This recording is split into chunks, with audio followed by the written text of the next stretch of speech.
Good evening everyone, good evening. I hope आप सभी लोग बहुत अच्छे होंगे। और आप सभी लोगों को थैंक यू आज के सेशन में हमारे साथ जुड़ने के लिए। और बैंकिंग ज्ञान केंद्र की तरफ से मैं आप सभी का आज के सेशन में बहुत स्वागत करती हूँ। जैसे कि आप लोग देख पा रहे हैं, आज का जो सेशन है वो कुछ एक स्पेशल सेशन है एक्सपेक्टेड क्वेश्चंस के बारे में। इम्पोर्टेंट सेशन है। जैसे कि हम एवरी डे एक 50 सेट ऑफ क्वेश्चंस प्रैक्टिस करते हैं, तो आज भी हम ऐसे ही कुछ क्वेश्चंस आपके लिए लाए हैं ताकि आपकी तैयारियों में और कुछ अच्छे क्वेश्चंस को ऐड कर पाएं। और गुड इवनिंग दिनेश्वर जी, आपको भी गुड इवनिंग। बाकी सभी लोग जो हमारे साथ आज जुड़े हैं, फिर से आप सभी का बहुत बहुत थैंक यू। और आज के सेशन के लिए अगर आप लोगों को मेरी स्क्रीन विजिबल है, आवाज पहुंच रही है, तो एक बार थम्स अप दे दीजिए। और फिर हम आज का जो है सेशन जो है चालू करते हैं। चैट में लिख के बता दीजिए अगर आप लोगों को मेरी आवाज क्लियरली पहुंच रही है और विजिबल भी है स्क्रीन। चलिए, थैंक यू राहुल कुमार जी, आपने कंफर्म करने के लिए। चलिए, वेरी वेल। चलिए फिर आज का सेशन चालू करते हैं, देरी नहीं करते हैं। पहला क्वेश्चन ये रहा आपके सामने। As per section dash of dash act, no person in India other than RBI and the central government shall draw accept make or issue any bill of exchange, promissory note, arrangement for the payment of money payable to bearer on demand। आपको बताना है किस section के कौन से act के किस section के अनुसार कोई भी इंसान इंडिया में आरबीआई या सेंट्रल गवर्नमेंट के अलावा ड्रॉ एक्सेप्ट या इशू नहीं कर सकता कोई भी bill of exchange, promissory note, bearer की डिमांड पर अगर पेमेंट हो, और engagement for the payment of money payable to bearer और ऑन डिमांड। Any idea? तो फटाफट बता दीजिए चैट में।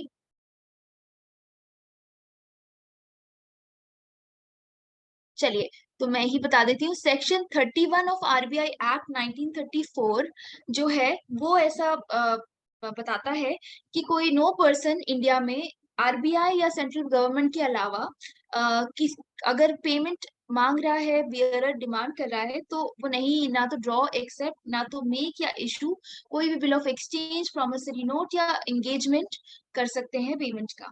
आई होप दिस इज क्लियर। आज मैं क्षमा चाहती हूँ कि आज जो है मेरा कैमरा नहीं चल रहा है, कुछ जूम का टेक्निकल इशू है। तो प्लीज बियर विथ मी और आज के सेशन को पार्टिसिपेटिव बनाइए जैसे कि आप लोग हमेशा बनाते हैं।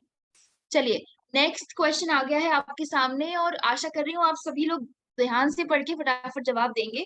हम लोग कोशिश करेंगे 20 सेकेंड रखने के लिए हर आंसर के लिए, ताकि ज्यादा से ज्यादा क्वेश्चन कम समय में आपको मैं प्रैक्टिस करवा पाऊँ। चलिए, as per section 33 of RBI act, the aggregate value of gold coin, gold bullion and foreign security held as assets shall not at any time less than rupees dash,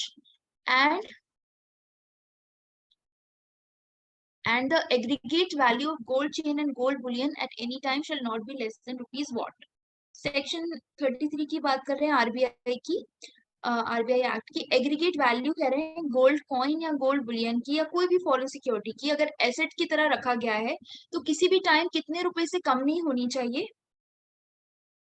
ये same ही question है, दो बार and repeat हो गया है। Second part आप ठीक है, राहुल कुमार जी ने आंसर दे दिया 200 करोड़ एंड 15 करोड़ पर हैप्स। चलिए, पहले में फॉरेन सिक्योरिटीज है और सेकंड उसमें जो है सिर्फ गोल्ड कॉइन और गोल्ड बिलियन की बात की गई है।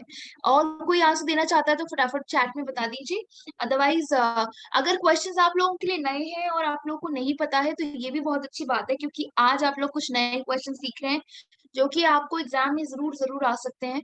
इंपॉर्टेंट क्वेश्चंस हैं, एक्सपेक्टेड क्वेश्चंस हैं। तो बहुत ही अच्छा सेशन रहेगा फिर तो। बिल्कुल सही कहा, 200 करोड़ रुपीज बिल्कुल सही है राहुल कुमार जी। बस 115 करोड़ है अगर एग्रीगेट वैल्यू गोल्ड कॉइन या गोल्ड बुलियन की बात की जाए, तो लेस देन 115 करोड़ नहीं होना चाहिए, और ऊपर का जो है 200 crore is the right answer. Very well done. चलिए, नेक्स्ट क्वेश्चन आ गया है। Commercial banks are mandated for maintenance of CRR with RBI according to dash. Commercial banks को मैंडेटरी जरूरी है कि वो सीआरआर का मेंटेनेंस करें आरबीआई के साथ। कौन सा जो एक्ट है या सेक्शन है वो ऐसा कहता है?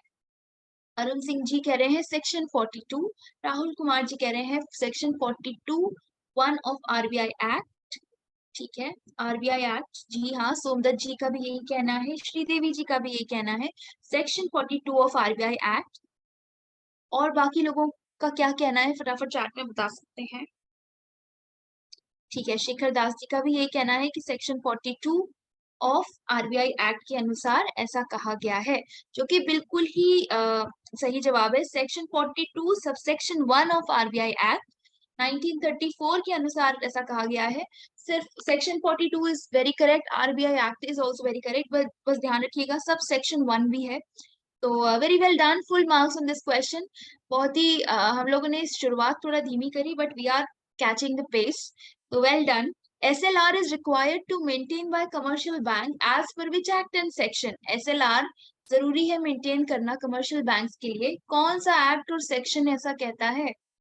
राहुल कुमार जी ने दे दिया है आंसर, अरुण सिंह जी ने भी किया है section 24 BR act.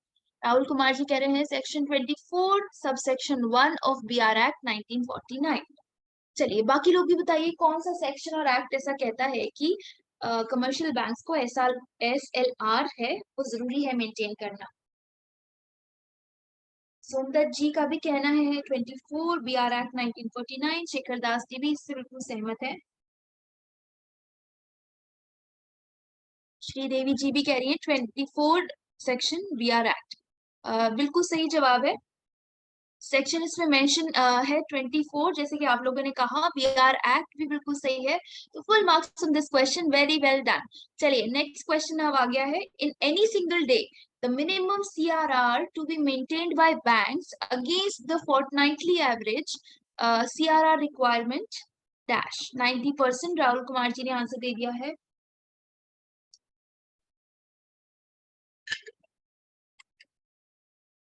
Shekhar Das ji का भी कहना है कि 90%। किसी सिंगल डे की बात कर रहे हैं जब जब मिनिमम सीआरआर कितना मेंटेन करना चाहिए। ठीक है, आदित्य जी, दिनेश्वर जी, पवन कुमार जी भी कह रहे हैं कि 90% जो है मेंटेन होना चाहिए, जो कि बिल्कुल ही सही जवाब है। 90% is the correct answer. CRR की minimum requirement is 90%। Very well done, full marks on this question as well. बहुत ही अच्छा पेस पकड़ा है हमने और सभी पार्टिसिपेट कर रहे हैं, तो very well done. Rate of interest given by RBI for CRR balance kept by banks. Arun Singh ji कह रहे हैं कि कोई इंटरेस्ट नहीं दिया जाता, नो इंटरेस्ट। तो बाकी लोगों का क्या कहना है इस बारे में? रेट ऑफ इंटरेस्ट जो आरबीआई सीआरआर को बैलेंस रखने के लिए बैंक्स के लिए देता है 0%। सोमदत्त जी कह रहे हैं नो इंटरेस्ट। अजय कुमार जी कह रहे हैं कि लिंक टाइमली मिलेगा। जी जी बिल्कुल ध्यान रखेंगे, कभी कभी टेक्निकल ग्लिचेस आ जाते हैं, जैसे आज जूम थोड़ा मेहरबान नहीं है मेरे ऊपर, तो क्षमा है उसके लिए, बट यस वैसे तो मैं पंक्चुअल हूँ। आदित्य जी कह रहे हैं 000, सभी कह रहे हैं किसी को कोई इंटरेस्ट नहीं दिया जाता इस केस में, तो जो कि बिल्कुल ही सही जवाब है, 0% इंटरेस्ट रहता है। तो वो वेरी वेल डन, फिर से फुल मार्क्स। चलिए, under which section and which act the monetary policy committee constituted by central government to decide the policy interest rate required to achieve the inflation target? कौन से section या कौन से act के अनुसार जो मॉनेटरी पॉलिसी कमेटी बनाई गई है सेंट्रल गवर्नमेंट द्वारा, वो डिसाइड करती है कि जो पॉलिसी इंटरेस्ट रेट है वो कितना होना चाहिए इन्फ्लेशन टारगेट को अचीव करना है? तो अरुण सिंह जी कह रहे हैं आरबीआई एक्ट के अनुसार है ये, आरबीआई एक्ट में दिया गया है। 45Z ऑफ आरबीआई एक्ट पवन कुमार जी ने कहा है। अजय कुमार जी कह रहे हैं 35A, सेक्शन 35A में कहा गया है इस बारे में। चलिए तो देख लेते हैं यहाँ पर आंसर हमारा जो है under section 45Z of RBI act, जैसे कि पवन कुमार जी ने कहा, बताया गया है कि जो मॉनेटरी पॉलिसी है वो डिसाइड करेगी कि इंटरेस्ट रेट कितना रिक्वायर होगा अगर इन्फ्लेशन टारगेट हमें अचीव करना है। तो very well done. Difference between which policy rates determine the corridor for the daily movement in the weighted average call money rate. आपको बताना है कि difference between which policy rate, कौन से पॉलिसी रेट्स के बीच में डिफरेंस बताता है कि कॉरिडोर जो है डेली मूवमेंट का कॉल मनी रेट का क्या है? Any idea?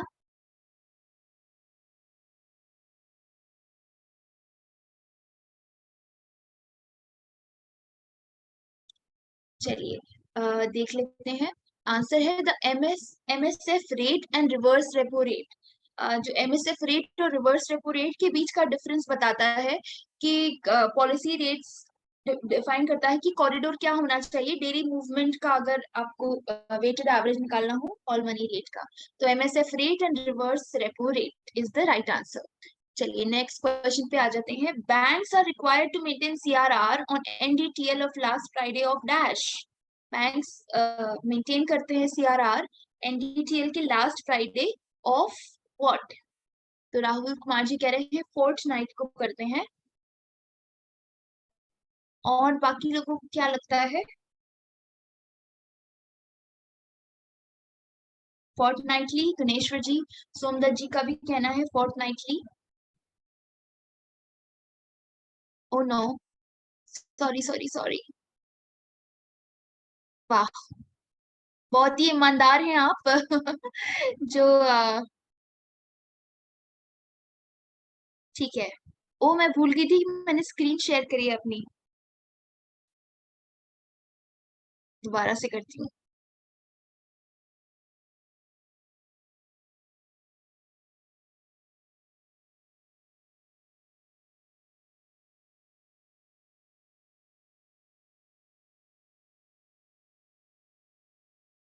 चलिए ठीक है, ये जवाब तो सभी ने दे दिया आंसर, क्योंकि आंसर्स दिख रहे थे। एनीवेज अब आपको स्क्रीन मेरी विजिबल है? आई होप कि होगी। चलिए नेक्स्ट क्वेश्चन पे आ जाते हैं। Let's jump on to this next question. और बताना है सेक्शन 45Z ऑफ बीआर एक्ट किससे रिलेट करता है? अरुण सिंह जी, राहुल कुमार जी, श्रीदेवी जी कह रहे हैं नॉमिनेशन से रिलेटेड है। ठीक है, और बाकी अजय कुमार जी का भी कहना है कि नॉमिनी से रिलेटेड है।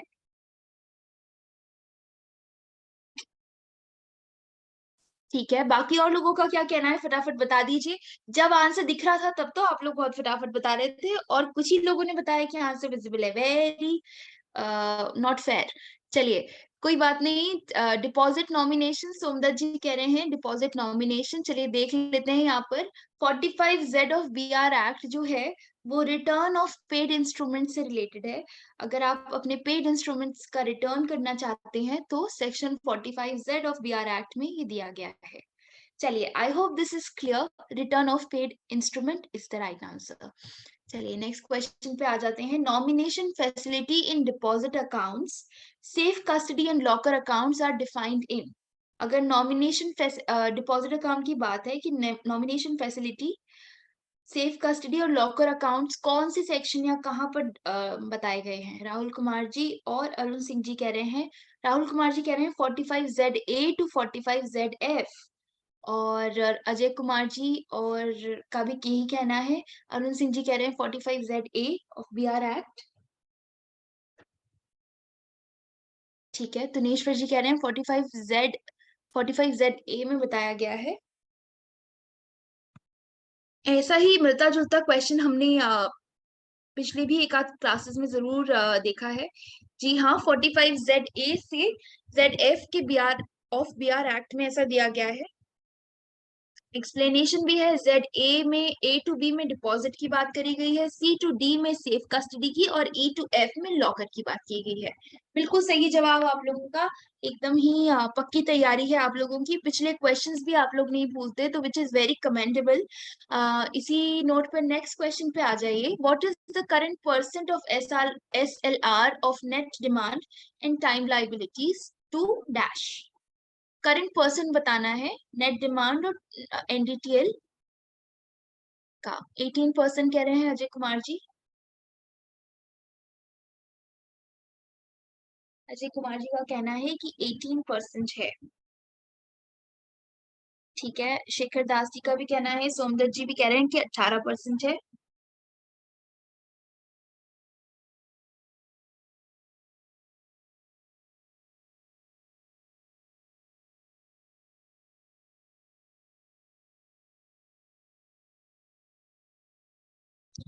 ठीक है, बिल्कुल सही जवाब 18% is the right answer. Rahul Kumar ji, Sridevi ji, Sanjay Meena ji, आप सभी लोगों ने कहा 18%, which is the exact right answer. बिल्कुल सही जवाब, full marks on this question. चलिए नेक्स्ट क्वेश्चन पे आ जाते हैं। Reports shall be undertaken for a minimum period of dash and a maximum period of dash. Reports जो है वो एक minimum और maximum period कितने के लिए आप undertake करते हैं, रखते हैं, वो आपको बताना है period।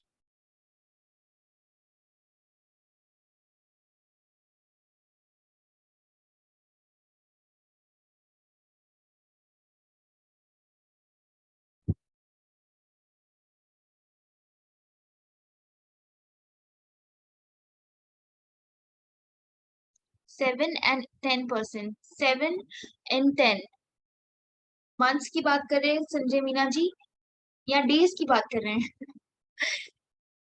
चलिए, बाकी और लोगों को क्या लगता है फटाफट बताइए, फिर भी हम लोग सीधे आंसर की तरफ जाएंगे।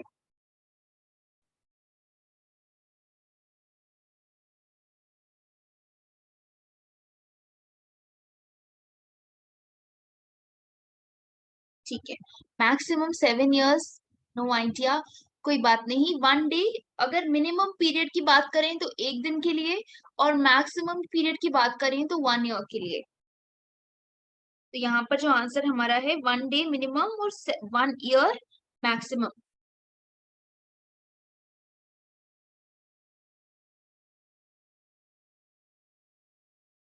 संजय मीना जी कह रहे हैं कि कोई भी रिपोर्ट्स की बात कर रहे हैं, जनरल रिपोर्ट्स।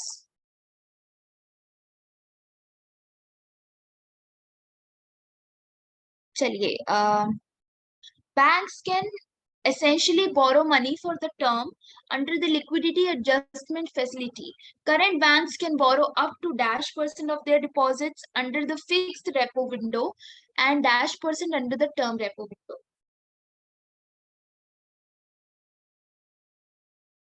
एक छोटा सा करेक्शन है ये पीछे वाले आंसर हमारे क्वेश्चन में, यहाँ पे रेपो रेट के बारे में बात की गई है, रिपोर्ट्स नहीं है, ये थोड़ा टाइपिंग मिस्टेक है। यहाँ पे रेपो रेट की बात की गई, repo rate shall be undertaken for minimum period of dash and maximum period of dash. तो यहाँ पर इस केस में 1 डे और 1 ईयर आंसर है, रिपोर्ट्स नहीं है, ये है रेपो रेट। तो अगर रेपो रेट से जुड़ा क्वेश्चन आएगा, पूछेंगे मिनिमम पीरियड और मैक्सिमम पीरियड, तो 1 day and 1 year is the right answer. ध्यान रखिएगा एग्जाम के पॉइंट ऑफ व्यू से। ये जब अपलोड करेंगे तो करेक्ट करके हम आपके लॉग इन एरिया में अपलोड कर देंगे। चलिए, हाँ, तो हम ये वाले क्वेश्चन पे आ गए थे। Banks can essentially borrow money short term के लिए अंडर LAF। करेंटली बैंक्स कितने परसेंट तक डिपॉजिट के repo window, fix repo window के अंदर बोरो कर सकती है, और टर्म रेपो विंडो के अंदर कर सकती है? तो अरुण सिंह जी कह रहे हैं 125% और 75%। तो बाकी लोगों का क्या कहना है?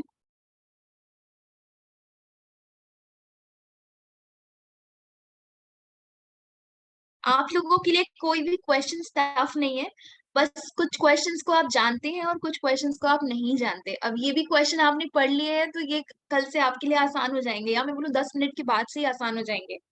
तो ये अच्छा है कि नए क्वेश्चंस हम आप अभी फेस कर रहे हैं, एग्जाम में नहीं फेस कर रहे डायरेक्टली, तो which is a very good thing. चलिए, अब इसका आंसर देख लेते हैं। यहाँ पर जो है 0.25% है और 0.75% है आंसर।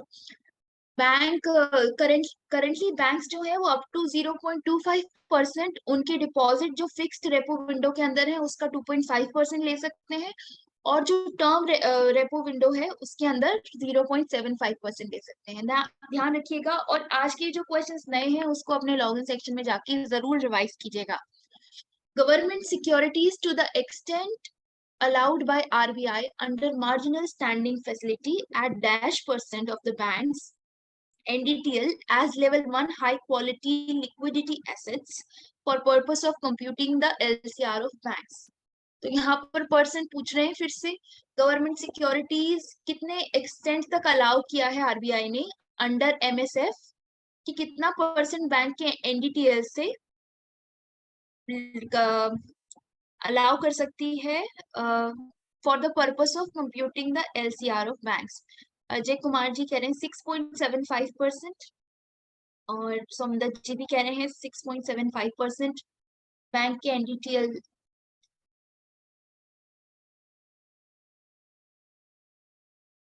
से अलाउ कर सकती है क्या कंप्यूट करने के लिए? LCR, बैंक्स के LCR 6.75% के साथ जा रहे हैं सभी लोग। बट यहाँ पर जो सही जवाब है वो है 2%। 2% of the banks NDTL as level 1 HQLAs कर सकती है, तो यहाँ पर 2% इज द राइट आंसर। ठीक है, 2% याद रखिएगा, 2% इज द करेक्ट आंसर।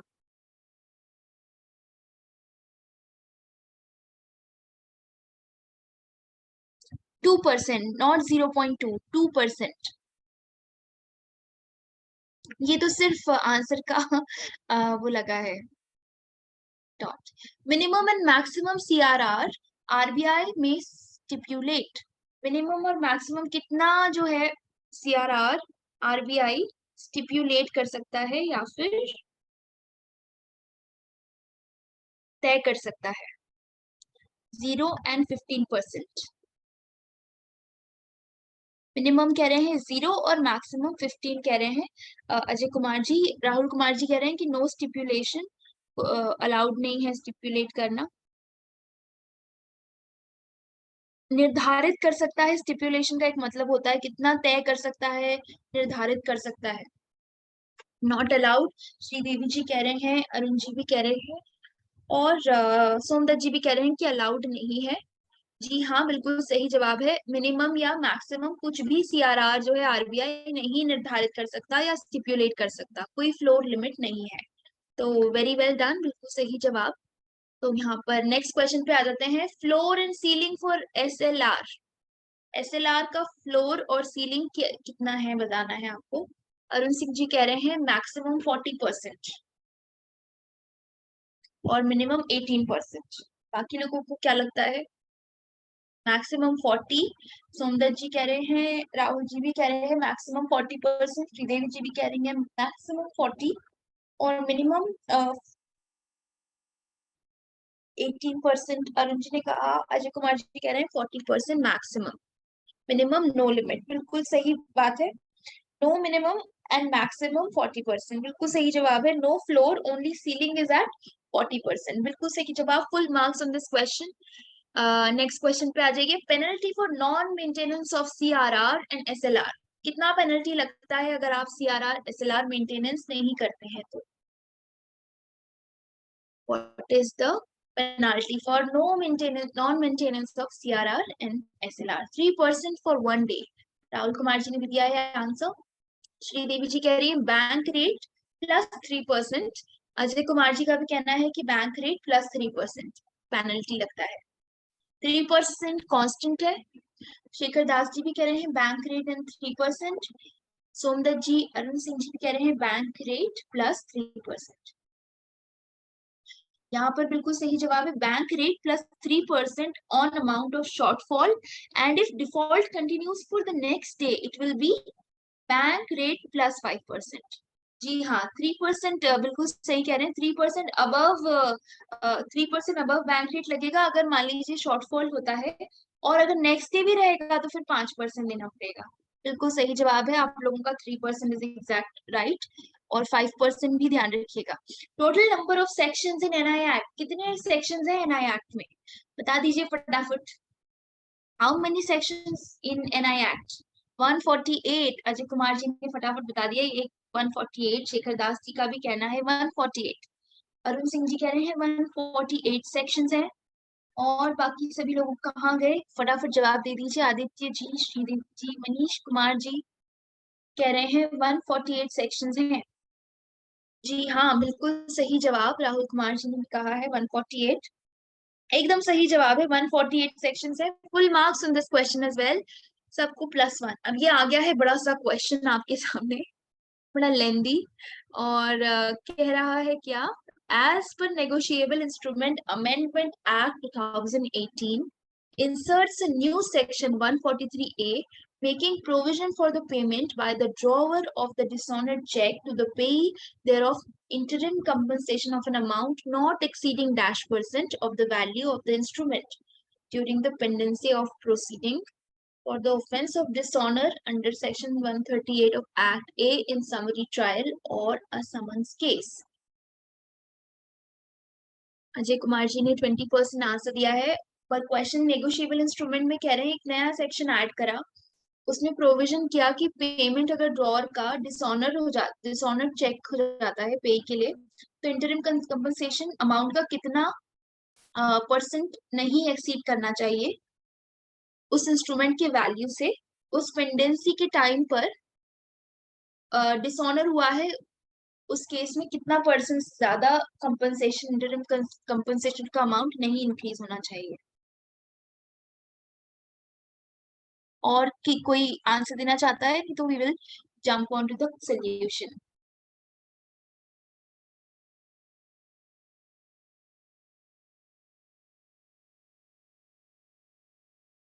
चलिए देख लेते हैं, यहाँ पर सही जवाब जो है 20% है। अजय कुमार जी ने बिल्कुल सही जवाब दिया।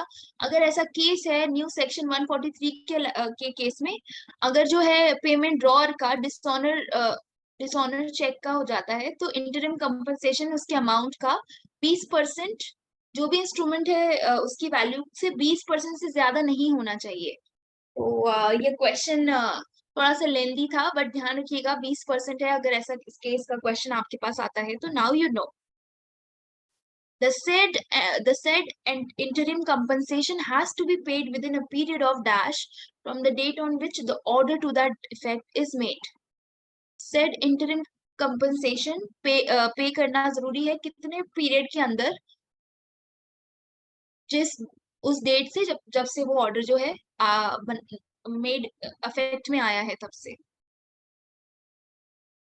30 डेज, अरुण सिंह जी कह रहे हैं 30 डेज के अंदर होना चाहिए। शेखर दास जी और श्रीदेवी जी का भी कहना 30 डेज है। अजय कुमार जी कह रहे हैं 90 डेज में होना चाहिए।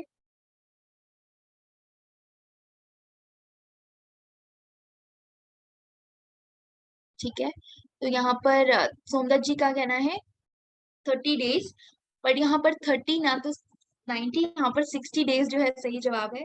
अगर इंटरिम कंपनसेशन है पे करना है तो within a period of 60 days होना चाहिए from the date order came to effect. तो यहाँ पर 60 डेज जो है सही जवाब है। चलिए नेक्स्ट क्वेश्चन है, डेफिनेशन ऑफ डिमांड ड्राफ्ट कौन से सेक्शन में दी गई है? एनआई एक्ट के कौन से सेक्शन में आपको डेफिनेशन मिलेगी डिमांड ड्राफ्ट की?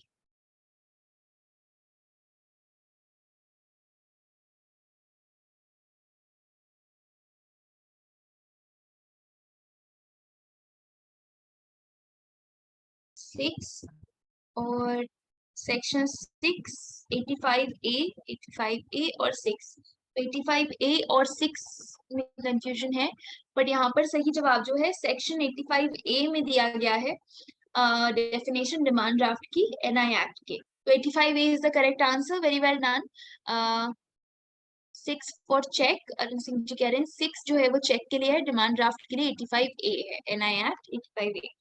If neither bearer nor order is written in a negotiable instrument, it should be treated payable to dash. अगर ना तो bearer या तो order लिखा हुआ है negotiable instrument पर, तो इसको आप payable to whom treat करेंगे? अरुण सिंह जी कह रहे हैं bearer, ठीक है, bearer को करेंगे, और राहुल जी कह रहे हैं order को करेंगे। Blank check कैसा ट्रीट करेंगे? ऑर्डर चेक की तरह ट्रीट करेंगे और बियरर। सोमदत्त जी कह रहे हैं बियरर और श्रीदेवी जी कह रहे हैं ऑर्डर, आदित्य जी कह रहे हैं बियरर। तो मिक्स्ड आंसर्स हैं, उसको हम ऑर्डर की तरह ट्रीट करेंगे जब ना तो बियरर का नाम दिया गया है ना ही ऑर्डर का नाम लिखा गया है नेगोशिएबल इंस्ट्रूमेंट में, तो उससे कहेंगे उसको पेएबल मानेंगे ऑर्डर के ऑर्डर को। It should be treated payable to order. If both bearer and order is written in a negotiable instrument, it should be treated payable to dash. Rahul Kumar ji कह रहे हैं bearer। अगर नाम दोनों का ही लिखा हुआ है तो फिर किसको पे करेंगे? राहुल कुमार जी कह रहे हैं bearer।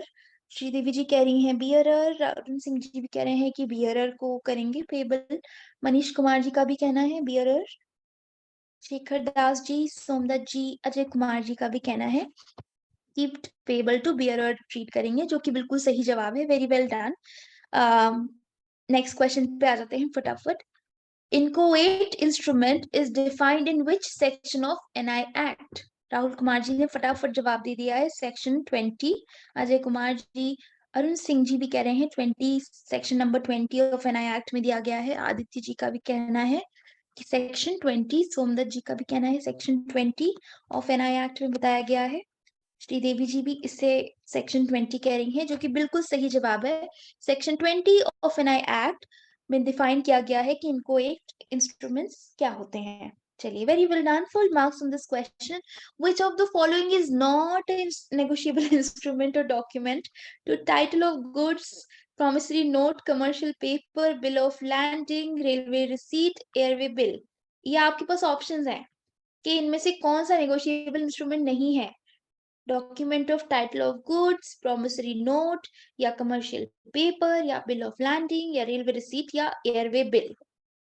तो राहुल कुमार जी कह रहे हैं टाइटल ऑफ गुड्स नहीं है नेगोशिएबल इंस्ट्रूमेंट। ये ऑप्शन है आपकी एक ही लाइन में आ गए हैं, बताइए।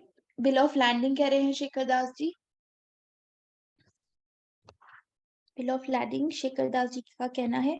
और पर यहाँ पर जो है नेगोशिएबल इंस्ट्रूमेंट एयरवे बिल नहीं है। बाकी document to title of goods नहीं है की बात कर रहे हैं, is not a negotiable instrument. तो यहाँ पर एयरवे बिल जो है is not a negotiable instrument, बाकी सारे हैं नेगोशिएबल इंस्ट्रूमेंट। एयरवे बिल नहीं है। चलिए आ जाते हैं नेक्स्ट क्वेश्चन पे। How many parties are there in a promissory note and bills of exchange? कितनी पार्टीज होती है प्रोमिसरी नोट और बिल ऑफ एक्सचेंज में? राहुल जी ने कहा है 2 पार्टीज होती है। श्रीदेवी जी कह रही है 2 पार्टीज इन प्रोमिसरी नोट, और बिल्स ऑफ एक्सचेंज में 3 पार्टीज होती हैं, ऐसा कुछ कह रही हैं। 2 इन प्रोमिसरी नोट और 3 in bills of exchange. Arun Singh ji का भी कहना है, अजय कुमार जी का भी, राहुल कुमार जी का भी, और सोमदत्त जी का भी यही कहना है। 2 parties in promissory note and 3 parties in bills of exchange. बिल्कुल सही जवाब, full marks on this question, very well done. चलिए अगला क्वेश्चन का भी इसी तरह फटाफट जवाब दे दीजिए। आदित्य जी आपका भी बिल्कुल सही जवाब है, 2 and 3। नेक्स्ट क्वेश्चन क्या कह रहा है? How many days of grace are allowed for calculation of due date in case of usance promissory note and bill of exchange as per section 22 of NI act? कितने दिनों का grace allow है? आप लोगों ने रॉकेट स्पीड चांस दे दिया है, 3 days का ग्रेस अलाउड है। अगर यूसेंस प्रॉमिसरी नोट के बारे में और बिल्स ऑफ एक्सचेंज के बारे में बात की जाए, सभी लोग कह रहे हैं एक मत से 3 days, which is 100% right answer, बिल्कुल सही जवाब। Very well done, full marks on this question as well. सभी लोगों के सभी आंसर बहुत सही हैं, मतलब तैयारी बहुत ही अच्छी है। If maturity date of bill falls on public holiday, the bill will become payable on dash. अगर मेच्योरिटी डेट जो है वो पब्लिक हॉलीडे के दिन पड़ गई, तो बिल जो है कब पेबल होगा? Next working days, Rahul ji का कहना है, अजय कुमार जी भी कह रहे हैं नेक्स्ट वर्किंग डे में पेबल होगा। Next working day, Manish Kumar ji का भी यही कहना है, अरुण सिंह जी का भी यही कहना है कि नेक्स्ट वर्किंग डे पे। बिल्कुल ही सही जवाब है। नेक्स्ट प्रीसीडिंग जो भी बिजनेस डे आएगा उस पब्लिक हॉलीडे के बाद, तब वो बिल जो है पेबल हो जाएगा। बिल्कुल सही जवाब, बिल्कुल इजी पीजी क्वेश्चन था आप लोगों के लिए। Protection to paying banker for order cheque, bearer cheque, sorry, protection to paying banker for order check, bearer check and demand draft is available under section dash of NI Act। कौन से section में protection दी गई है banker को order cheque, bearer check और demand draft पे करने के लिए? एनआई एक्ट का कौन सा सेक्शन है जो ये प्रोटेक्शन प्रोवाइड करता है? राहुल कुमार जी कह रहे हैं सेक्शन 89, 85A, 85B और 31। अजय कुमार जी को तो बिल्कुल ही सारे सेक्शंस याद है बाय हार्ट, ऐसा लगता है। चलिए 85 कह रही हैं श्रीदेवी जी, 31 सेक्शन कह रहे हैं आदित्य जी, सोमदत्त जी कह रहे हैं 85AB। चलिए देख लेते हैं यहाँ पर, सेक्शन बिल्कुल सही है, 85 सबसेक्शन 1, 85 सबसेक्शन 2 एंड 85A। तो 85A आपका बिल्कुल सही है, बट 85 सबसेक्शन 1 एंड सबसेक्शन 2 में भी दिया गया है protection order cheque, bearer cheque, demand draft के लिए।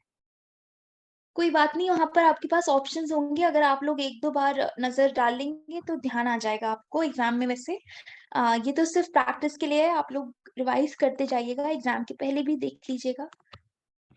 Protection to paying banker available under section of NI act, ये भी क्वेश्चन सेक्शन का ही है।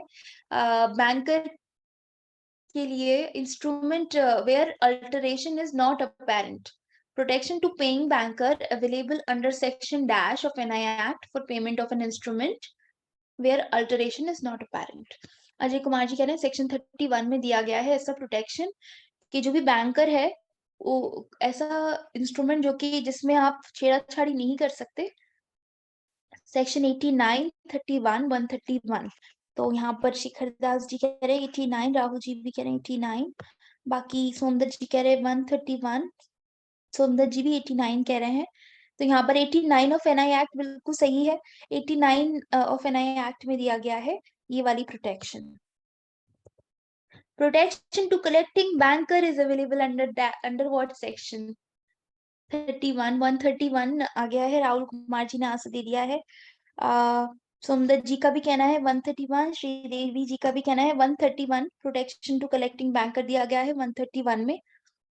आदित्य जी, अरुण जी, अजय कुमार जी का भी यही मानना है, सेक्शन 131 के साथ जा रहे हैं सभी लोग, बिल्कुल सही जवाब है। सेक्शन 131 में प्रोटेक्शन दी गई है कलेक्टिंग बैंकर को। फिर से फुल मार्क्स आप सभी को, बहुत ही शाबाशी के सभी हकदार है। यहाँ पर which factor is most important for holder in due course which differentiate it from holder of a negotiable instrument? कौन सा फैक्टर है जो बहुत ही इंपॉर्टेंट है अगर होल्डर इन ड्यू कोर्स की बात करें, उसको holder of a negotiable instrument से बेहतर अलग बनाता है? गेट बेटर टाइटल कह रहे हैं राहुल कुमार जी, ये ओपन एंडेड क्वेश्चन है तो आप लोग अपने वर्ड्स में कह सकते हैं कंसिडरेशन, बेटर टाइटल। कंसिडरेशन और बेटर टाइटल दोनों के साथ ही आप लोग अग्री कर रहे हैं। अजय जी और अरुण जी, अजय कुमार जी कह रहे हैं, सॉरी राहुल कुमार जी और अरुण सिंह जी, तो बेटर कंसिडरेशन टाइटल। सोमदत्त जी ने क्या लिख दिया है कि बेटर कंसिडरेशन और टाइटल दोनों ही मायने रखता है। तो यहाँ पर हमारा आंसर जो है, कौन सा फैक्टर बहुत इंपॉर्टेंट है, आप लोगों का बिल्कुल सही जवाब है नेगोशिएबल। यहाँ पर लिखा है कि नेगोशिएशन का फैक्टर बोल रहे हैं कि ये भी एक अच्छा डिफरेंशिएटर है अगर इम्पोर्टेंट होल्डर ड्यू कोर्स और नेगोशिएबल इंस्ट्रूमेंट की बात करें तो। बट हाँ, बेटर टाइटल और कंसिडरेशन इज ऑल्सो राइट। तो आप लोग, क्योंकि ओपन एंडेड क्वेश्चन है आपके पास ऑप्शंस होती है तो ये बेटर होता question. But anyways, public holidays कौन से सेक्शन में डिक्लेयर किए गए हैं नए एक्ट की, फटाफट ये बता दीजिए। ये तो आप सभी लोगों को फटाफट पता ही होगा। अजय कुमार जी कह रहे हैं section 25, public holidays are declared under which section of NI act? Section 25। Ajay Kumar ji, Arun Singh ji, Sridevi ji, Somdutt ji, सभी लोग कह रहे हैं सेक्शन 25, क्योंकि बिल्कुल सही जवाब है। सभी लोगों को हॉलीडेज पसंद है तो हम लोग हॉलीडेज से जुड़ा कुछ भी नहीं भूलते, इवन मैं भी नहीं भूलती। Section 25 is the very right answer. शाबाश, सभी को फुल मार्क्स। चलिए, type of endorsement where the endorser exclude his liability. ऐसा इंडोर्समेंट क्या कौन सा है जहां पर इंडोर्सर खुद अपनी लाइबिलिटी को एक्सक्लूड कर देता है, हटा देता है, उसकी कोई लाइबिलिटी नहीं रहती, ऐसा इस टाइप के इंडोर्समेंट को क्या कहते हैं? जो इंडोर्सर है उसकी लाइबिलिटी को इंडोर्सर अपना लाइबिलिटी को एक्सक्लूड कर देता है। नॉन नेगोशिएबल सैंस रिकॉर्ड्स कह रही है श्रीदेवी जी और राहुल जी। सैंस रिकॉर्ड्स, अजय कुमार जी का भी ये कहना है, अरुण सिंह जी का भी कहना है, आदित्य जी का भी यही कहना है, बिल्कुल सही जवाब है। जो सैंस रिकॉर्ड्स इंडोर्समेंट रहता है उसमें जो है इंडोर्सर अपनी लाइबिलिटीज को एक्सक्लूड कर देता है, बिल्कुल सही जवाब। Sans records is the right answer. Type of endorsement where endorser gives up his right or increase his liability by express word notice of dishonor weight. ऐसा कौन सा इंडोर्समेंट है जहां पर जो इंडोर्सर है वो अपने राइट्स को या तो अपने राइट्स को गिव अप कर देगा या अपनी लाइबिलिटी को इंक्रीज कर देगा, ये मेंशन करके कि नोटिस ऑफ डिसऑनर वेव कर दिए गए हैं। री रिकोर्स, अरुण सिंह जी कह रहे हैं कि री रिकोर्स इंडोर्समेंट में ये कंडीशन रहती है। NA या ना, श्रीदेवी जी क्या लिख रही है, मुझे आपकी आंसर समझ में नहीं आया। री recourse, conditional endorsement, Rahul ji कह रहे हैं, सोमदत्त जी कह रहे हैं री रिकोर्स।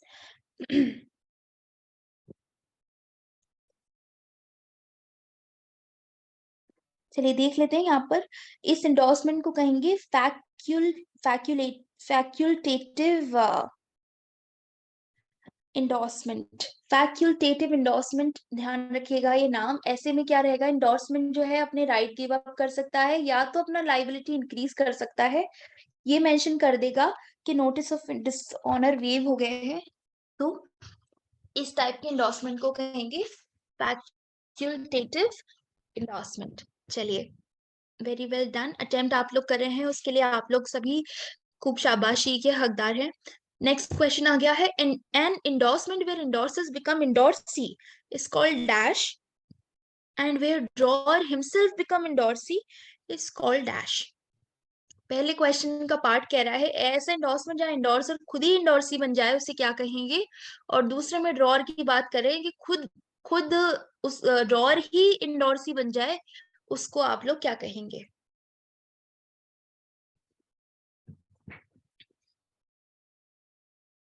बताइए, एनी आइडिया?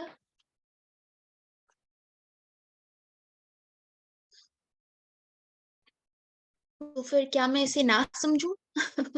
चलिए, राहुल कुमार जी दे रहे हैं answer, negotiation in favour of drawer. चलिए देख लेते हैं यहाँ पे हमारा सही जवाब क्या होना चाहिए। पहले वाले को कहेंगे बैक टू बैक इंडोर्समेंट, और सेकंड पार्ट को कहेंगे negotiation back.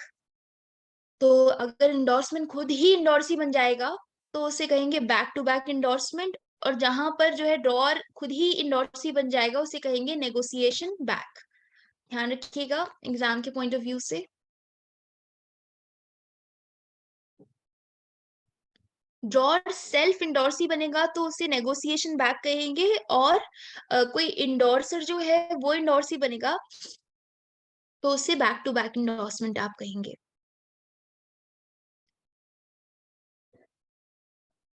Check with impossible date should be paid on, ऐसा चेक जिसमें बिल्कुल ही इम्पॉसिबल डेट ही लिख दी गई है उसे कौन सी तारीख को पे किया जाएगा या कहाँ पे किया जाएगा?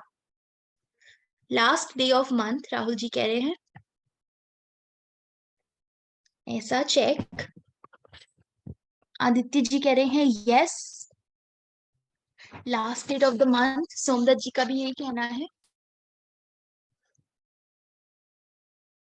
बिल्कुल ही सही बात है आपकी। Last day of the month और within 3 month from last date of the month. अगर या तो आप उसे लास्ट डे, मंथ के लास्ट डे में कर दीजिए पे, या फिर जो भी लास्ट डेट है उस मंथ की उसके 3 महीनों के भीतर कर सकते हैं, within 3 months from the last date of the month. चलिए, शेखर दास जी आपने भी बिल्कुल सही जवाब दिया, last business day of the month. चलिए नेक्स्ट क्वेश्चन कह रहा है cheque dated prior to opening of account can be what. अगर कोई चेक है आपका अकाउंट ओपन होने के पहले ही बनाया गया है, डेट लिखी गई है, तो उसे आप क्या ट्रीट करेंगे? राहुल कुमार जी, अरुण जी सब कह रहे हैं पेड, और श्रीदेवी जी का भी कहना है उसे पेड ट्रीट करेंगे। ऐसे कोई भी चेक जो कि पहले डेटेड है ओपनिंग ऑफ अकाउंट के, उन्हें पेड करेंगे कंसिडर। सभी लोगों का यही मानना है, paid if otherwise in order. बिल्कुल सही जवाब है आप सभी का, पेड कंसिडर किया जाएगा इस टाइप के चेक्स को। Addition of two parallel lines is must in case of which type of crossing? कौन सी टाइप की क्रॉसिंग में दो पैरेलल लाइंस मस्ट होती है, मतलब इंपॉर्टेंट होती है? जनरल, अकाउंट पेई और जनरल क्रॉसिंग। जनरल क्रॉसिंग कह रहे हैं आप लोग मोस्टली, सोमदत्त जी कह रहे हैं अकाउंट पेई, शेखर जी कह रहे हैं जनरल, अरुण सिंह जी, श्रीदेवी जी, अजय कुमार जी, शेखर दास जी, सभी लोग कह रहे हैं जनरल क्रॉसिंग में ऐसा किया जाता है, जो कि बिल्कुल सही जवाब है। अगर जनरल क्रॉसिंग का केस है तो दो addition of two parallel lines is must. A check which a check with special crossing can be paid only to dash। ऐसा चेक जिसपे स्पेशल क्रॉसिंग है वो किसे पे किया जाए, सिर्फ किसे पेमेंट किया जाएगा। A check with special crossing can be paid only to name mention on the cheque. Rahul Kumar ji कह रहे हैं टू बैंक, अरुण सिंह जी का कहना है specific mention detail. Ajay Kumar ji, Aditya ji कह रहे हैं अकाउंट पेई को किया जाएगा। श्रीदेवी जी कह रही हैं बैंक को पे किया जाएगा। चलिए देख लेते हैं, मिक्स्ड आंसर्स हैं। A bank only paid to a bank written thereon और इट्स एजेंट। जिस भी बैंक का नाम उस पे लिखा होगा उसको या फिर उसके एजेंट को पेमेंट किया जाएगा ऐसा चेक जहां पर स्पेशल क्रॉसिंग है, या तो बैंक को जिसका नाम वहां पे लिखा है, या फिर एजेंट को पे किया जाएगा। जी हाँ, सोमदत्त जी ने बिल्कुल सही लिखा है, bank name on face of cheque. As per section 129 of NI Act, if a bank pays a check in violation of the crossing direction, it will be liable to dash।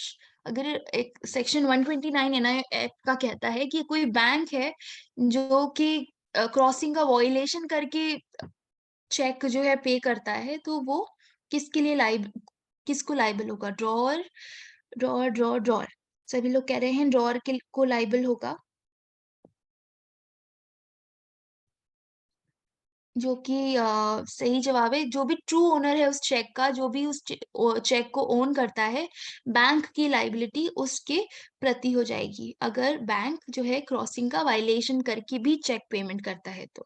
True owner of the cheque is the right answer.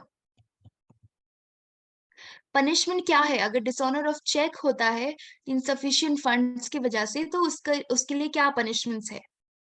Punishment for dishonour of cheque due to insufficient funds. अगर insufficient funds है और आपका check dishonour हो जाता है तो क्या punishment है? डबल अमाउंट, अरुण सिंह जी कह रहे हैं डबल अमाउंट का पनिशमेंट है।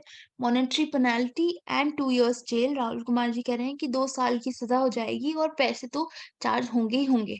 2 years का इम्प्रिजमेंट कह रहे हैं अरुण सिंह जी भी। 2 year jail and double amount and both. बाप रे, इतनी ज्यादती, डबल अमाउंट और 2 साल की जेल, या फिर दोनों। चलिए, अ, अगर पैसे इनसफिशिएंट फंड की वजह से डिसऑनर होता है चेक का, तो fine up to twice the amount of cheque, या फिर 2 साल की सजा, या दोनों, जैसे कि आप लोगों ने कहा बिल्कुल सही। अगर चेक नहीं हो डिसऑनर होता है तो ये इतनी भारी भरकम सजा है। Condition for invoking under section 138 for dishonour of cheques are. Condition क्या है अगर अंडर सेक्शन 138 में अगर डिसऑनर ऑफ चेक होती है, for invoking dishonour of check?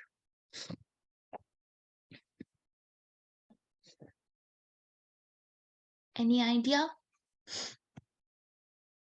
चलिए हम लोग देख लेते हैं। Protection to paying banker, Sridevi ji कह रही है cheque presented within its validity period. Condition क्या है डिसऑनर ऑफ चेक की? चेक अगर प्रेजेंट किया गया है उसकी वैलिडिटी पीरियड में, तो ये थोड़ा सा कंफ्यूजिंग क्वेश्चन मुझे लग रहा है।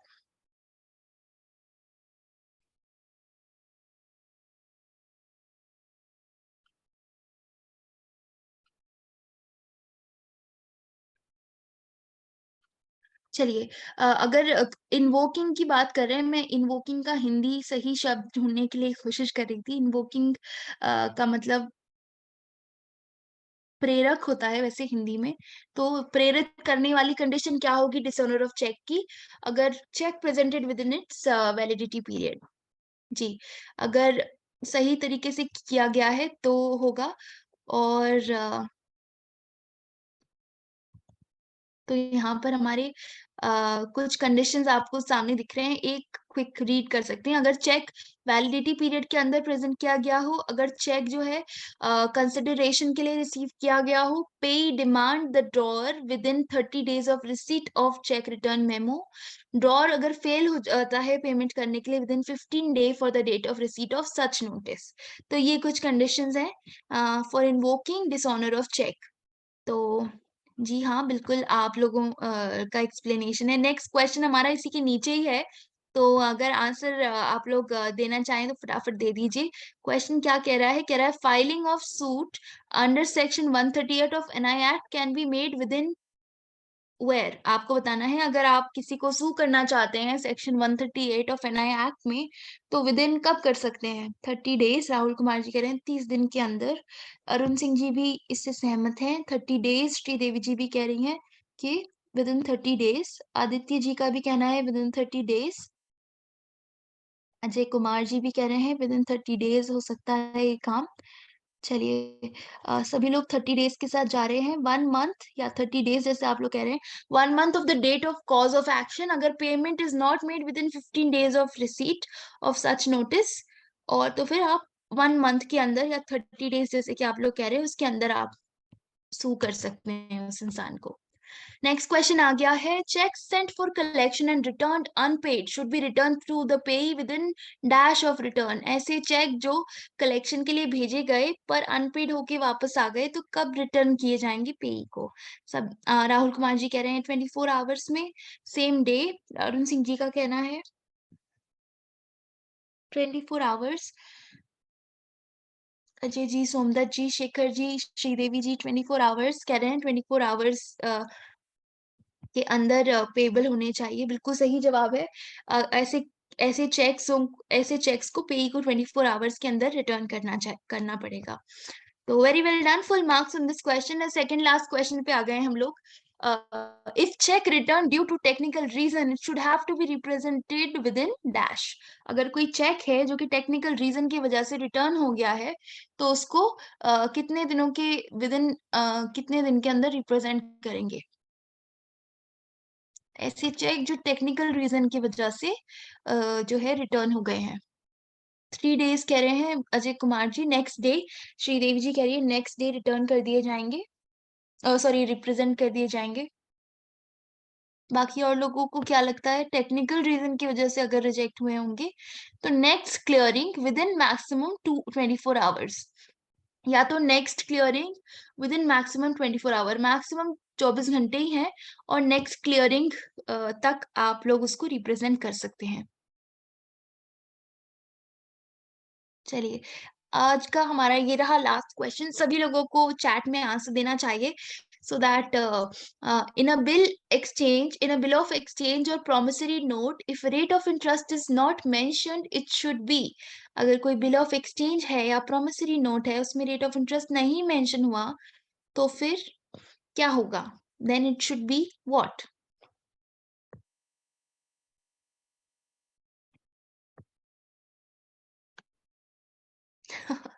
मैं तो कह रही थी सबको आंसर देना चाहिए, कोई भी आंसर नहीं दे रहा। 18, it should B 18। Last question easy डालना चाहिए ऐसा कह रहे हैं राहुल कुमार जी। अरुण सिंह जी कह रहे हैं repo rate maximum loan limit interest in bank में भी। चलिए, ये क्वेश्चन में अगर मान लीजिए इंटरेस्ट रेट नहीं मेंशन हुआ, तो यहाँ पर इंटरेस्ट रेट उनको 18% पर एनम मिलेगा, जैसे कि अजय कुमार जी ने कहा।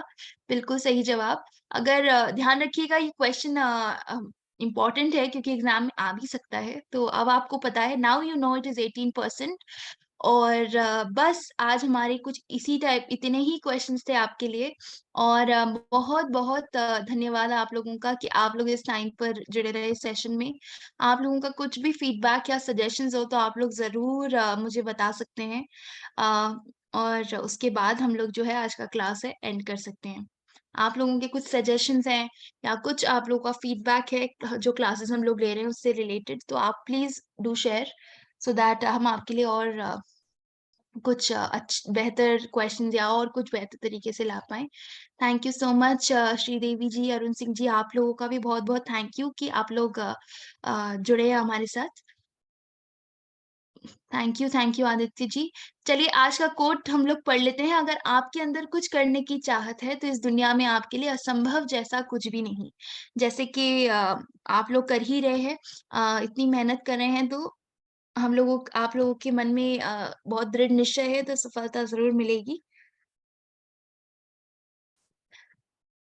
ऐप में आपको जब भी ऐप में कोई भी चीज अपलोड होती है तो आपको एक नोटिफिकेशन आता होगा, आप उस पर क्लिक कर सकते हैं। या फिर मैं आपको बता दूंगी कि रीसेंट आपको मिल जाएंगे। अगर टॉपिक जनरल बैंकिंग से रिलेटेड क्वेश्चंस है तो आपको उसके फोल्डर में मिल जाएंगे। थैंक यू सो मच फिर से आप सभी का, गुड नाइट आप सभी को। एंड ऐसे ही पढ़ते रहिए, सीखते रहिए, मुस्कुराते रहिए, और मिलते हैं नेक्स्ट सेशन में। Thank you so much, good night, take care.